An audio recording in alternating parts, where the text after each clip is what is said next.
তথ্য সম্প্রচার মন্ত্রণালয়ের উপদেষ্টা মাহফুজ আলমের পূর্ণ নিরাপত্তা নিশ্চিতে প্রতিশ্রুতি দিয়েছে যুক্তরাজ্যের লন্ডনে অবস্থিত বাংলাদেশ হাইকমিশন।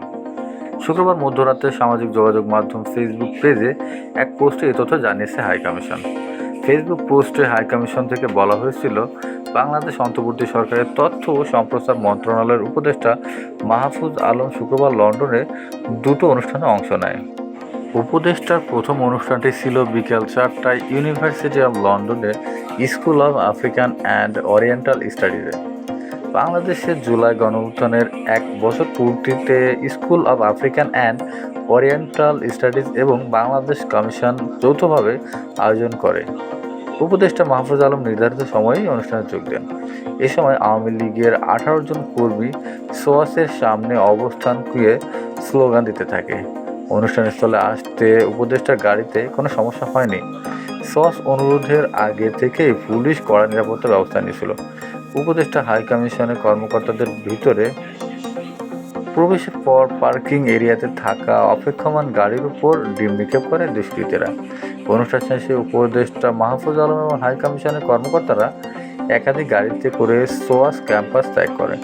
তারা সোয়াস ক্যাম্পাস ত্যাগ করার পর বাংলাদেশ হাইকমিশনের দুটি খালি গাড়ি বের হওয়ার সময় কয়েকজন দুষ্কৃতী রাস্তায় শুয়ে প্রতিবন্ধকতা সৃষ্টির চেষ্টা করে এবং আরও কয়েকজন দুষ্কৃতিকারী খালি গাড়ি দুটোতে ডিম নিক্ষেপ করে।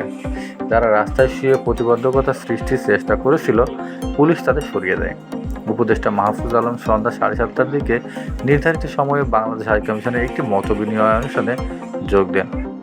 এদিকে ইসরায়েলের প্রধানমন্ত্রী বেনিয়ামিন নেতানিয়াহুর কড়া সমালোচনা করেছে বিএনপির ভারপ্রাপ্ত চেয়ারম্যান তারেক রহমান।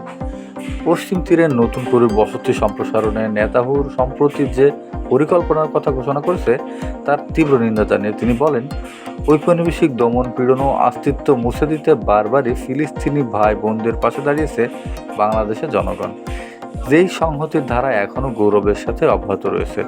শুক্রবার নিজের ভেরিফাইড ফেসবুক পেজের এক পোস্টে তিনি এই কথা বলেন।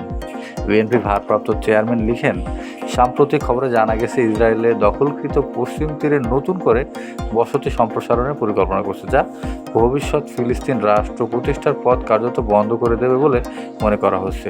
এই খবর হৃদয় বিদারক বলেও অভিহিত করেন তিনি। তিনি বলেন, ইসরায়েলি প্রধানমন্ত্রী বেনিয়ামিন নেতানিয়াহুর নেতৃত্বে ফিলিস্তিনি জনগণের উপর অব্যাহত দমন নীতি, ভূমি দখল, সংস্কৃতি ও ইতিহাস মুছে ফেলার চেষ্টাকে গণহত্যা ও পরিকল্পিতভাবে জাতিগত নির্মূল হিসাবে বর্ণনা করা হয়েছে। তারেক রহমান বলেন, বাংলাদেশের বহু নাগরিক মধ্যপ্রাচ্য এবং উপসাগরীয় অঞ্চলে বসবাস করে এবং কাজ করেন। ওই অঞ্চলে ক্রমবর্ধমান অস্থিরতার কারণে নিজেদের ও পরিবারের নিরাপত্তা নিয়েও গভীর উদ্বেগ তৈরি হয়েছে।